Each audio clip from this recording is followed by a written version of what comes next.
Esteban vivía en un pequeño pueblo enclavado entre las montañas de Oaxaca, en una humilde casa de adobe que miraba al horizonte seco y polvoriento. Trabajaba la tierra cada día, desafiante ante la escasez de agua y los años de sequía, mientras la esperanza se aferraba a sus manos gastadas y a los recuerdos de mejores tiempos. Su fiel compañero Canelo era un perro anciano de pelaje rojizo y blanco, mezcla de pastor con callejero, 14 años sobre el lomo y los ojos llenos de sabiduría y amor por Esteban. A pesar de la artritis, Canelo seguía cada paso de su dueño. Se podría decir que era la sombra del campesino, tranquilo pero siempre alerta, testigo silencioso de cada día que pasaba y de los pequeños milagros que la vida ofrecía. La comunidad de Santa Esperanza enfrentaba la crisis más amarga en décadas. Los campos estaban áridos, los jóvenes migraban a la ciudad y los viejos esperaban la lluvia como esperan el perdón. El pueblo tenía una atmósfera suspendida entre la resignación y la nostalgia. Solo quedaban quienes nunca podrían abandonar las raíces, y sus perros, que parecían entender el lenguaje de la espera. Un amanecer, mientras Esteban preparaba su asadón, Canelo mostró una energía insólita. Movió la cola sin parar y ladró como cuando era un cachorro. Insistía en dirigir la atención de Esteban hacia el cañón remoto que siempre evitaban por su terreno escarpado y peligros ocultos. Algo invisible, quizá el viento, empujaba a Canelo con una fuerza que solo los animales pueden percibir. Esteban decidió seguir a su viejo amigo. El trayecto fue arduo, espinos, piedras y cuesta arriba, pero ni el dolor de las rodillas pudo frenar la curiosidad y la confianza en el instinto del perro. Después de una hora de caminata, llegaron a un claro donde la vegetación parecía guardar un secreto.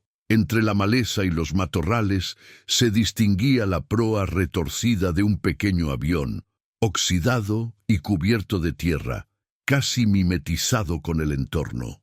Las emociones se mezclaron en el pecho de Esteban. El hallazgo era sorprendente. Jamás había escuchado acerca de un accidente aéreo en la zona. Caminó alrededor del fuselaje mientras Canelo olfateaba y movía las orejas, atentos ambos a la posibilidad de algún peligro escondido. Decidieron examinar lo que quedaba del interior de la nave. El corazón de Esteban latía rápido, mientras sus manos buscaban entre asientos desgastados y papeles que el tiempo había convertido en polvo. Fue entonces cuando, dentro de la cabina destrozada, encontró una caja metálica cerrada y en buen estado. La abrió con dificultad y descubrió adentro varios frascos con semillas cuidadosamente etiquetadas, junto a documentos y fotografías gastadas de un hombre sonriente. El científico agrónomo Víctor Sánchez Morales. Las etiquetas decían Maíz Tlayolero, Proyecto de Conservación 1967. Había también un cuaderno donde Víctor relataba su misión: transportar semillas de una variedad ancestral que podría salvar tierras de la extinción agrícola. Por alguna razón, ese capítulo fue interrumpido allí, en las montañas. El descubrimiento dejó a Esteban sin palabras. Llevó la caja consigo, convencido de que el destino le había colocado ante un misterio y quizás ante una oportunidad que no debía dejar escapar. En el pueblo, el maestro don Tomás revisó el hallazgo emocionado. Explicó a Esteban y a la gente reunida que aquellas semillas tenían fama legendaria, pues podían crecer en tierras donde todo lo demás perecía. Si lograban plantar ese maíz, Santa Esperanza podría tener una nueva vida. La noticia recorrió como el agua entre las piedras. Un tesoro perdido había sido hallado por el viejo Esteban y su fiel Canelo. Y así, la esperanza volvió a florecer en los corazones de quienes ya la habían dado por muerta. Cuéntame si quieres continuar con el capítulo 2. Hola amigos, qué gusto tenerte aquí.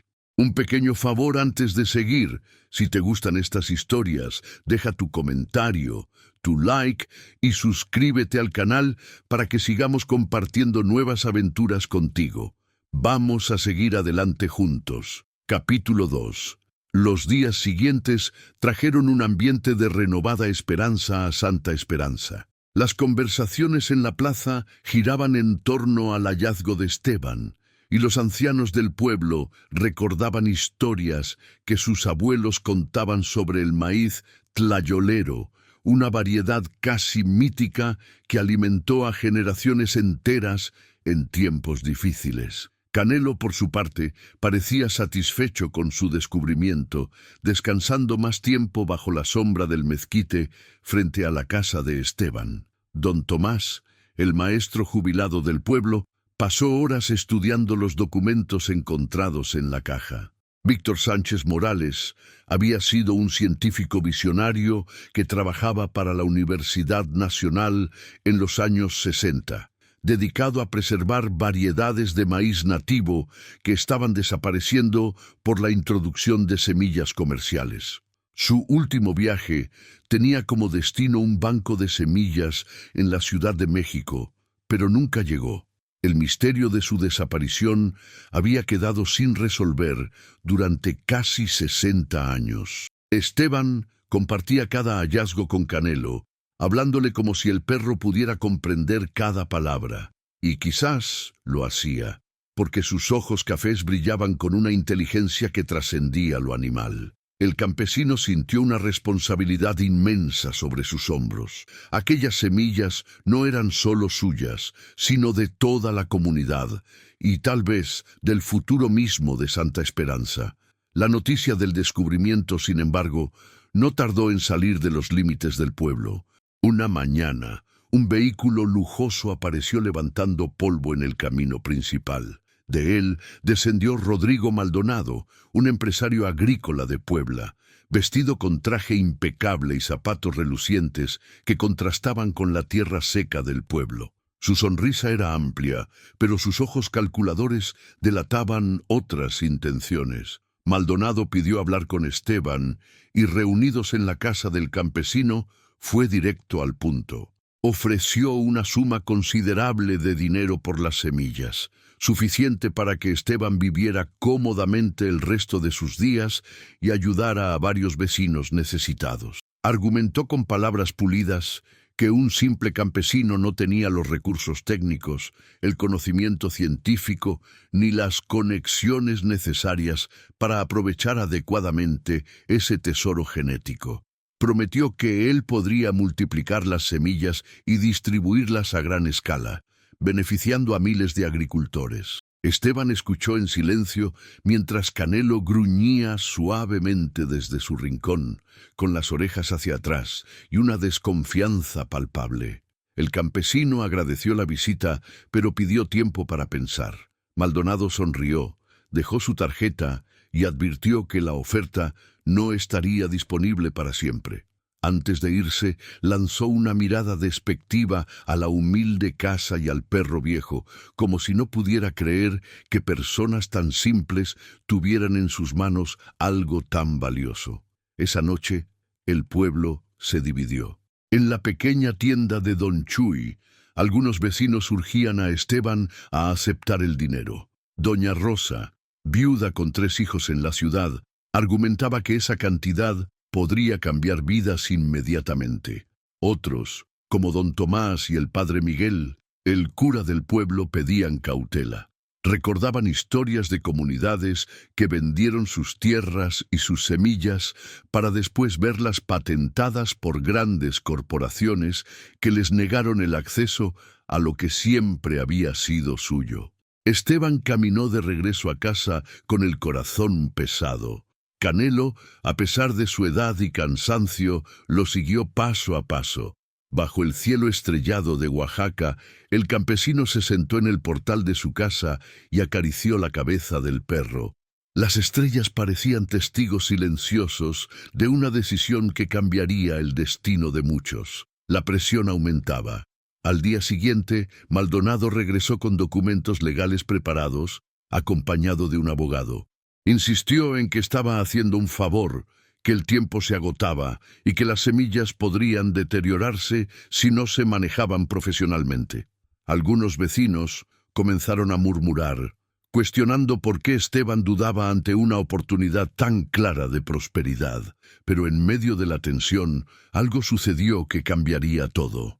Canelo, que había estado echado junto a Esteban durante la reunión, intentó levantarse y cayó de costado, respirando con dificultad. El campesino olvidó todo lo demás y cargó a su compañero, corriendo hacia la camioneta de Don Chuy. El pueblo entero se movilizó. El veterinario del pueblo vecino, el doctor Ruiz, examinó a Canelo con rostro grave y diagnosticó insuficiencia cardíaca avanzada. Los días del viejo perro estaban contados. Esa noche, Esteban veló a Canelo en su casa, con lágrimas en los ojos. El perro que lo había guiado al tesoro ahora luchaba por cada respiración. Y en ese momento de dolor puro, Esteban comprendió algo fundamental. La lealtad no se compra, el amor no tiene precio, y lo verdaderamente valioso en la vida no puede medirse en dinero. Canelo nunca le había pedido nada a cambio de su compañía de 14 años, solo estar juntos. Esas semillas tampoco pedían ser vendidas, pedían ser sembradas, pedían cumplir su propósito. El amanecer llegó con una luz dorada que se filtraba por la ventana de la casa de Esteban. Canelo respiraba con dificultad, pero sus ojos seguían fijos en su dueño, como si quisiera decirle algo importante. El campesino no había dormido en toda la noche, sosteniendo la pata del perro entre sus manos callosas, prometiéndole que todo estaría bien, aunque ambos sabían que el tiempo se acababa. Don Tomás llegó temprano con noticias. Había contactado a un viejo amigo, el ingeniero agrónomo jubilado Armando Flores, quien vivía en el pueblo desde hacía años, cultivando un pequeño huerto. Armando había trabajado décadas en instituciones agrícolas y conocía perfectamente el valor de las semillas nativas. Cuando don Tomás le mostró las muestras y los documentos de Víctor Sánchez Morales, el ingeniero no pudo contener la emoción. Armando visitó a Esteban esa misma mañana. Era un hombre de 70 años, delgado y enérgico, con manos que hablaban de años trabajando la tierra. Se arrodilló junto a Canelo y acarició suavemente su cabeza, reconociendo en el perro al verdadero héroe de esta historia. Luego explicó a Esteban que esas semillas representaban un patrimonio genético invaluable, adaptado durante siglos a condiciones adversas. Plantar ese maíz no solo salvaría a Santa Esperanza, sino que podría convertirse en un modelo para otras comunidades enfrentando la sequía. Sin embargo, Armando también fue honesto sobre los desafíos. Necesitarían preparar el terreno adecuadamente, organizar un sistema de riego comunitario básico y, sobre todo, mantener las semillas bajo control de la comunidad para evitar que fueran apropiadas por intereses comerciales. Propuso crear una cooperativa agrícola donde todos participaran en el cultivo y los beneficios se compartieran equitativamente. Esteban escuchó atentamente, sintiendo cómo la claridad reemplazaba la confusión en su mente. Miró a Canelo, quien pareció asentir débilmente con su cabeza cansada. La decisión estaba tomada. Rechazaría la oferta de Maldonado y trabajaría con su comunidad para plantar las semillas del científico perdido. Cuando Rodrigo Maldonado regresó esa tarde esperando una respuesta favorable, encontró a Esteban rodeado de vecinos en la plaza del pueblo. El campesino, con voz firme pero respetuosa, agradeció la oferta, pero explicó que las semillas se quedarían en Santa Esperanza. Serían plantadas por las mismas manos que habían trabajado esa tierra durante generaciones. Maldonado intentó argumentar, incluso elevó la oferta económica, pero la determinación en los ojos de Esteban y el apoyo silencioso de la comunidad dejaron claro que no había negociación posible. El empresario se retiró furioso, advirtiendo que se arrepentirían de rechazar semejante oportunidad. Algunos vecinos sintieron dudas, pero la mayoría comprendió que estaban presenciando algo más grande que el dinero. Estaban defendiendo su derecho a decidir sobre su propio futuro. Los días siguientes fueron de intensa actividad. Armando organizó reuniones para planificar la siembra. Identificaron una parcela comunitaria que, aunque seca, tenía buena exposición al sol y acceso a un pequeño manantial que podría aprovecharse. Los hombres del pueblo comenzaron a preparar la tierra, mientras las mujeres organizaban turnos para cuidar el cultivo. Incluso los jóvenes que aún permanecían en el pueblo se sumaron con entusiasmo renovado. Canelo, contra todo pronóstico, comenzó a mejorar levemente. El doctor Ruiz atribuyó la recuperación parcial a la fuerza de voluntad del animal y al ambiente positivo que lo rodeaba. El perro pasaba los días echado cerca de donde trabajaban, observando con sus ojos sabios cómo la comunidad se unía alrededor de un propósito común. Don Tomás sugirió que documentaran todo el proceso. Con una vieja cámara, comenzó a fotografiar cada etapa: la preparación del terreno, las manos de Esteban sosteniendo las primeras semillas, los rostros esperanzados de los vecinos. Estas imágenes, dijo, serían el testimonio de un pueblo que eligió su dignidad sobre el dinero fácil.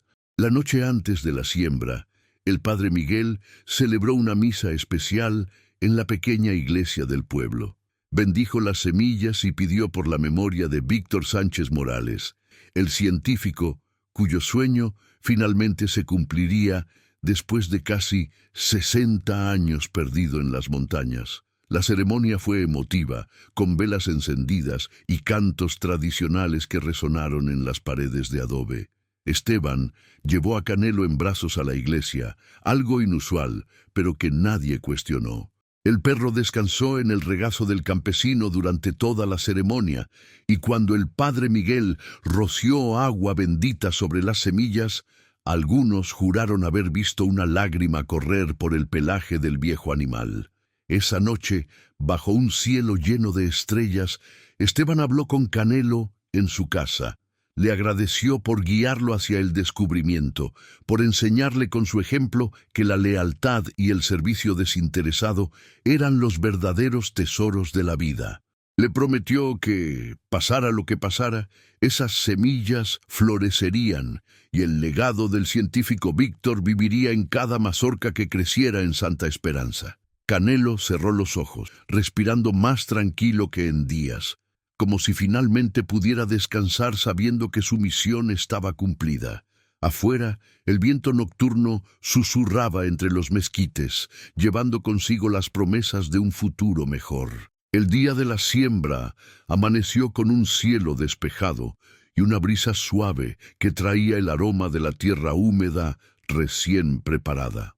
Todo el pueblo de Santa Esperanza se reunió en la parcela comunitaria, desde los ancianos que apenas podían caminar hasta los niños que corrían entre las hileras trazadas. Era un momento histórico, y todos lo sabían. Esteban llegó cargando a Canelo envuelto en una manta. El perro estaba débil, pero sus ojos brillaban con la misma intensidad de siempre. Armando Flores había preparado cuidadosamente las semillas, separándolas en grupos, para asegurar una siembra ordenada y documentada. Cada grano de maíz tlayolero era una promesa, un puente entre el pasado y el futuro. El ingeniero explicó a la comunidad reunida el proceso que seguirían. Plantarían las semillas en surcos espaciados, utilizando técnicas ancestrales combinadas con conocimientos modernos de conservación de agua. Cada familia tendría asignada una sección para cuidar, creando un sentido de responsabilidad compartida. Los primeros brotes serían monitoreados constantemente y una parte de la cosecha se reservaría siempre para mantener el banco de semillas de la comunidad. Don Tomás leyó en voz alta fragmentos del diario de Víctor Sánchez Morales, donde el científico describía sus esperanzas para estas semillas. Hablaba de comunidades campesinas resilientes, de la importancia de preservar la diversidad genética y de su fe en que algún día estas semillas encontrarían el lugar correcto para florecer. Sus palabras resonaron profundamente en los corazones de quienes escuchaban, como si el espíritu del científico estuviera presente en ese momento. Esteban fue el primero en plantar. Con manos temblorosas por la emoción, hizo un pequeño agujero en la tierra, depositó 3 semillas siguiendo la tradición y las cubrió con cuidado. Canelo, echado junto a él, observaba cada movimiento. Luego, uno por uno, cada miembro de la comunidad tomó su turno. Doña Rosa, quien había abogado por vender las semillas, plantó con lágrimas en los ojos, comprendiendo ahora el verdadero valor de lo que estaban haciendo. Los niños plantaron con risas y entusiasmo, mientras los abuelos murmuraban oraciones antiguas en zapoteco, bendiciendo cada semilla que tocaba la tierra. El padre Miguel rociaba agua bendita a lo largo de los surcos, y don Chuy documentaba todo con su vieja cámara, capturando rostros llenos de esperanza renovada. Sin embargo, no todo era celebración. Esa misma tarde, cuando la siembra había concluido y la gente comenzaba a dispersarse, un vehículo de la presidencia municipal llegó al pueblo. El secretario del presidente municipal traía un mensaje inquietante.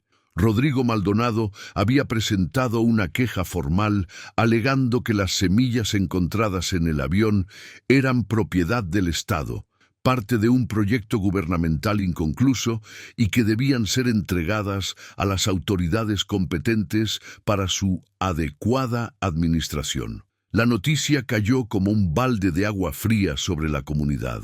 Armando Flores, sin embargo, mantuvo la calma. Explicó que había investigado los documentos legales y que el proyecto de Víctor Sánchez Morales nunca había sido propiedad exclusiva del gobierno, sino un esfuerzo colaborativo con comunidades indígenas. Más aún, el tiempo transcurrido y el abandono del sitio del accidente creaban un vacío legal que favorecía a quien había realizado el hallazgo con intención de uso comunitario. Don Tomás propuso contactar a la Universidad Nacional, heredera del trabajo de Víctor Sánchez Morales. Si podían obtener el respaldo académico y demostrar que estaban cumpliendo con la misión original del científico, tendrían una defensa sólida. El padre Miguel sugirió también contactar a organizaciones de derechos comunitarios y conservación de semillas nativas que podrían apoyarlos. Los siguientes días fueron de tensión y movilización.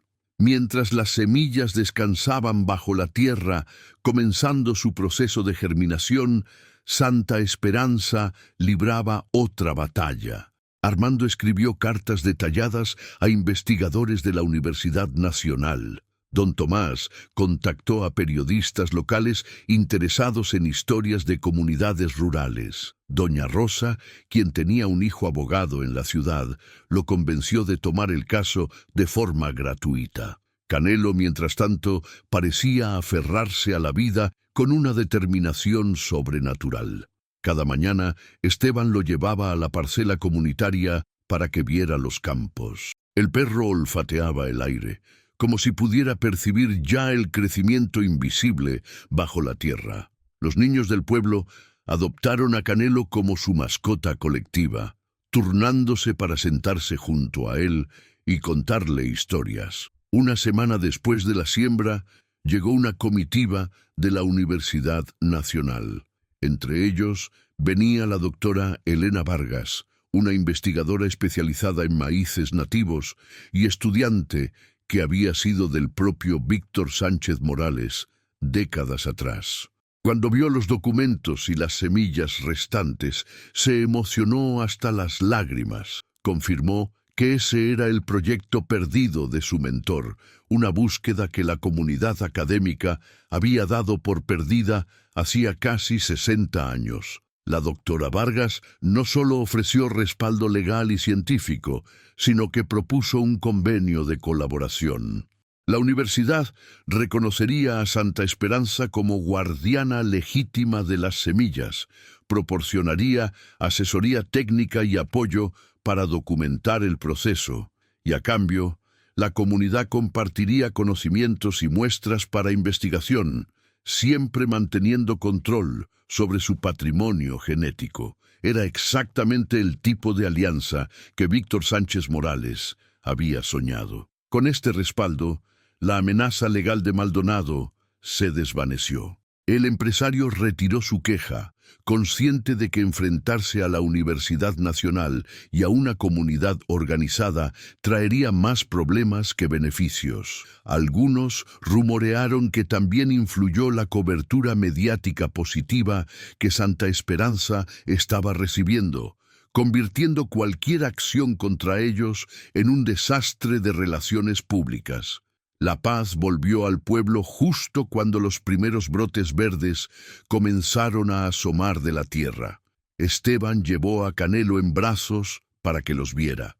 El perro viejo, con su hocico gris y sus ojos cansados, observó las pequeñas plantas con algo que parecía satisfacción profunda.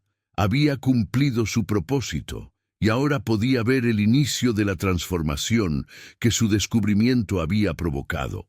Los meses siguientes transformaron a Santa Esperanza de maneras que nadie habría imaginado. Las plantas de maíz tlayolero crecieron con un vigor sorprendente. Sus tallos gruesos y hojas verde oscuro, contrastando dramáticamente con la aridez circundante. Incluso durante las semanas de calor intenso, cuando otras plantas se marchitaban, el maíz ancestral permanecía firme, extrayendo humedad de las profundidades de la tierra con raíces que parecían conocer secretos olvidados. Canelo vivió para ver el milagro.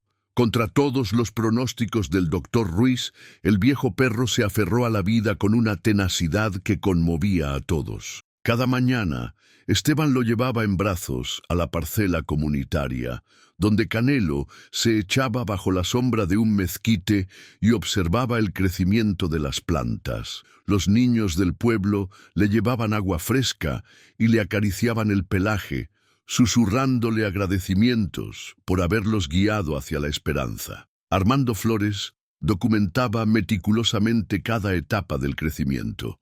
Las plantas alcanzaron alturas impresionantes, superando los 2 metros, y comenzaron a producir mazorcas grandes y bien formadas. La doctora Elena Vargas visitaba regularmente desde la Ciudad de México, trayendo estudiantes y equipos de investigación que analizaban el suelo, las plantas y las técnicas de cultivo tradicionales que la comunidad había implementado. La noticia del éxito de Santa Esperanza se extendió como semilla al viento. Periodistas de medios nacionales llegaron para documentar la historia del campesino humilde y su perro fiel, que habían descubierto un tesoro científico perdido. Las fotografías de Esteban y Canelo junto a las plantas de maíz aparecieron en revistas y periódicos, convirtiendo al pueblo en símbolo de resiliencia comunitaria y conservación del patrimonio agrícola. Pero lo más importante sucedía dentro de la comunidad misma. Los jóvenes que habían emigrado comenzaron a regresar. Miguel, el hijo de doña Rosa que trabajaba en una fábrica en Puebla, volvió para ayudar con la cosecha. Trajo consigo a su esposa y 2 hijos pequeños que nunca habían conocido el pueblo de su abuela. Otros jóvenes siguieron su ejemplo, viendo en Santa Esperanza no un lugar de pobreza y estancamiento, sino una comunidad con futuro y propósito. La cosecha llegó en diciembre, bajo un cielo azul profundo típico del invierno oaxaqueño. Toda la comunidad participó en la recolección de las mazorcas, que superaron todas las expectativas. Los granos eran grandes, de colores que variaban entre el dorado intenso y tonos rojizos, cada uno una joya alimenticia. Armando calculó que habían cosechado suficiente no solo para alimentar a la comunidad durante meses, sino para sembrar parcelas más grandes la siguiente temporada y compartir semillas con pueblos vecinos. La celebración fue memorable. Se organizó una gran fiesta en la plaza, con mole preparado por las mujeres del pueblo, música de mariachi y bailes tradicionales. El momento más emotivo llegó cuando Esteban, con Canelo en brazos, recibió un reconocimiento especial de manos de la doctora Vargas en nombre de la Universidad Nacional. No era solo un diploma, sino la designación oficial de Santa Esperanza como comunidad guardiana del maíz tlayolero, con todos los derechos y responsabilidades que eso implicaba. Esteban habló brevemente ante la comunidad reunida. Con voz temblorosa por la emoción, agradeció a todos por confiar en él y en su decisión de no vender las semillas. Pero sobre todo, agradeció a Canelo, quien descansaba tranquilo en sus brazos, por haberlo guiado hacia ese avión perdido en las montañas. Dijo que los perros ven con el corazón lo que nuestros ojos no pueden, y que a veces debemos tener fe en lo que no entendemos completamente. Las semanas siguientes trajeron más cambios positivos. Organizaciones de conservación agrícola contactaron a Santa Esperanza ofreciendo apoyo financiero y técnico. Se estableció un banco comunitario de semillas donde se preservarían no solo el maíz tlayolero, sino otras variedades nativas que la comunidad había conservado durante generaciones. Don Tomás propuso crear una pequeña escuela agrícola donde los ancianos enseñarían técnicas tradicionales a los jóvenes, combinándolas con conocimientos científicos modernos. Pueblos vecinos que enfrentaban problemas similares de sequía y migración enviaron delegaciones para aprender de la experiencia de Santa Esperanza. Armando organizó talleres donde compartían generosamente todo lo aprendido: preparación del terreno, sistemas de riego eficiente, cuidado de las plantas y, sobre todo, la importancia de mantener el control comunitario sobre las semillas. Canelo vivió para ver todo esto. Su salud era frágil, pero su espíritu permanecía fuerte. Los últimos días del año los pasó echado en su lugar favorito, bajo el mezquite, rodeado del amor de toda la comunidad que había ayudado a transformar. Los niños le contaban historias, las mujeres le preparaban caldos especiales, y Esteban nunca se alejaba de su lado por mucho tiempo. Una mañana de enero, cuando las nuevas plantas de la segunda siembra ya mostraban sus primeros brotes verdes, Canelo cerró los ojos por última vez. Murió en paz, con la cabeza sobre el regazo de Esteban, bajo el cielo abierto de Oaxaca y rodeado del campo verde que su descubrimiento había hecho posible. Tenía 14 años y medio, una vida larga para un perro de su tamaño, pero que a todos les pareció demasiado corta. Santa Esperanza entera lloró la partida de Canelo. Lo enterraron con honores al pie del mezquite, donde tanto tiempo había pasado, en un lugar desde donde podía ver eternamente los campos de maíz. El padre Miguel celebró una ceremonia especial y la doctora Vargas propuso que una de las nuevas variedades desarrolladas a partir del maíz tlayolero llevara el nombre de Canelo en su honor. Esteban pasó semanas en duelo profundo, pero encontró consuelo en el trabajo de los campos y en saber que el legado de su fiel compañero viviría para siempre. Cada mazorca cosechada, cada semilla compartida con otras comunidades, cada joven que regresaba al pueblo, era un testimonio del impacto de aquel viejo perro que había seguido su instinto hasta un avión perdido en las montañas. 2 años después, Santa Esperanza era un modelo de desarrollo rural sostenible. Los campos de maíz tlayolero se extendían por hectáreas, alimentando no solo a la comunidad local, sino generando excedentes que se comercializaban en mercados orgánicos de la ciudad. Los jóvenes habían regresado en números significativos, creando nuevos negocios, una tortillería artesanal, un taller de artesanías y hasta un pequeño restaurante que servía platillos tradicionales preparados con el maíz ancestral. La Universidad Nacional estableció una estación de investigación permanente en el pueblo, donde estudiantes de agronomía realizaban tesis sobre conservación de semillas nativas y técnicas de cultivo sustentable. La historia de Víctor Sánchez Morales y su misión inconclusa se había convertido en leyenda, enseñada en escuelas y universidades como ejemplo de dedicación científica y compromiso comunitario. Esteban, ahora con 60 años, continuaba trabajando sus tierras, pero con ayuda de los jóvenes que habían regresado. A menudo visitaba la tumba de Canelo bajo el mezquite, contándole las noticias del pueblo y agradeciéndole una vez más por aquel día en que decidió guiarlo hacia el cañón remoto. Siempre dejaba flores silvestres y en las noches estrelladas juraba escuchar el eco de un ladrido suave llevado por el viento. La comunidad nunca olvidó la lección fundamental, que la verdadera riqueza no se mide en dinero, sino en lazos comunitarios, en tierra fértil, en semillas que pasan de generación en generación y en la lealtad inquebrantable de un viejo perro que sabía, mejor que cualquier humano, dónde se encontraba el verdadero tesoro. La verdadera riqueza no se mide en oro o dinero, sino en la lealtad, el servicio a la comunidad y la preservación de lo que nos conecta con nuestras raíces. A veces, los hallazgos más valiosos no son para nuestro beneficio personal, sino para el bienestar de quienes vendrán después de nosotros. La sabiduría está en reconocer que somos guardianes temporales de tesoros que pertenecen a todos, y que las decisiones más importantes se toman con el corazón, no con el bolsillo. Nunca subestimes el amor y la intuición de un viejo perro fiel. Ellos ven con el corazón lo que nuestros ojos no pueden, y a veces seguir su guía puede cambiar el destino de toda una comunidad para siempre. Hola, amigos. Muchas gracias por acompañarnos en esta hermosa historia de Esteban y Canelo. Si te emocionó este relato, no olvides dejar tu comentario contándonos qué te pareció, darle like al video y suscribirte al canal para seguir disfrutando de más historias que tocan el corazón. Tu apoyo significa mucho para nosotros. Nos vemos en la próxima aventura. La historia de El viejo perro guió al campesino hasta un avión caído. Lo que encontró cambió sus vidas para siempre, ha sido completada.